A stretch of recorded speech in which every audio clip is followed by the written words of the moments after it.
Hello everyone, my name is Ankit and I am here to discuss with you all regarding our work photoelectroactive nanocomposite silk hydrogel for spatiotemporal controlled release of chemotherapeutics, an in vivo approach towards suppressing solid tumor growth, which is recently published in the journal ACS Applied Materials Interfaces. The work is conducted under the supervision of Professor Biman Bimandal, IIT Guwahati, in collaboration with Dr. VGM Naidu, Naipar Guwahati. The experimental support from Mr. Basaveshwar Govali and Dr. Praveen Kumar is appreciable.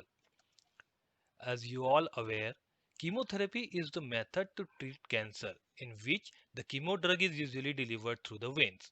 Chemotherapy is always recommended to the cancer patients in combination with other treatment options like surgery or radiotherapy.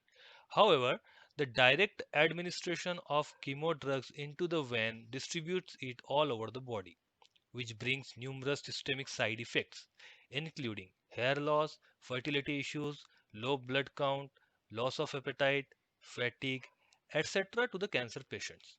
Additionally, insufficient drug localization at the tumor site, triggering drug release on demand, and selection of the biomaterials with biodegradable properties are the main challenges in the field. We at IIT Guwahati took these shortcomings as a notion to develop an externally addressable injectable hydrogel for localized site-specific drug delivery. For our study, we chose silk fibroin protein as a biomaterial, which is full of numerous outstanding properties. Most importantly, it is abundantly available and produces non-toxic resorbable amino acid as degradation products. Silk fibrin protein is non-conductive and non-responsive to extrinsic cues in its natural form. However, we blended different varieties of silk fibrin aqueous solution in a cross-linker free method with carbon nanotubes to quickly form a nanocomposite silk hydrogel. Owing to the carbon nanotubes, the nanocomposite silk hydrogel showed 808 nanometer near-infrared laser and electric field responsive behavior, and also laid the ground for the current study.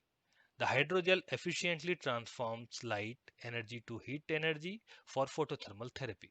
Additionally, it showed near-infrared laser-induced shrinkage due to significantly high heat generation.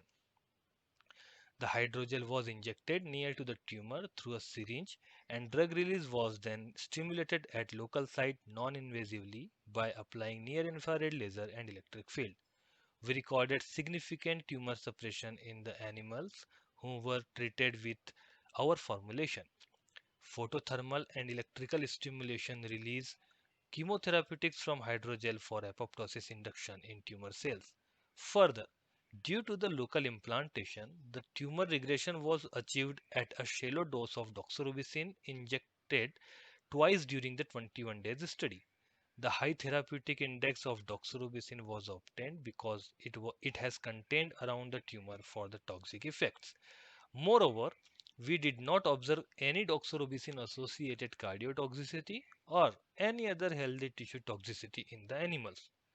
We believe that technology presented here, if translated, can give a remarkable relief to the cancer patients. The proposed therapeutic procedure involves one injection at the tumor site for the long term in contrast to the currently employed multiple intravenous injections. Further, reduced systemic side effects would improve the quality of life and enhance patient compliance for the chemotherapy. Thank you.